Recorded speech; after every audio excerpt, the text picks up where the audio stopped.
పండుగ స్పెషల్ పూర్ణాలు, సేమియా స్వీట్ వేరే సపరేట్ తెప్పించాం.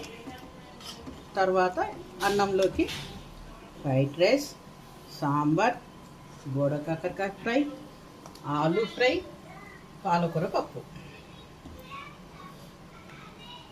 ప్లేన్ అంటే వడల మాదిరిగానే ఉంటాయి, టేస్ట్ స్వీట్ లేకుండా. ఇవే కదా బజ్జీలు?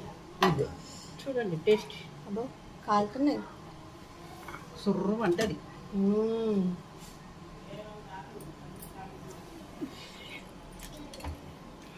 ఓపెన్ చేస్తాం. మినప్పిండి పూర్ణాలు. మనం దోశల పిండి ఎట్లా కలుపుకుంటాం అట్లనే సేమ్. కాకపోతే ఏంటంటే పూర్ణము ఇది చాలా స్వీట్ ఉంటుంది. ఒక గ్లాస్కి 1.5 కంటే ఎక్కువ పోసిన ఫుల్ స్వీట్ ఉంటుంది. స్వీట్ అంటే స్వీట్ లాగానే ఉండాలి. రాఖీ పౌర్ణమి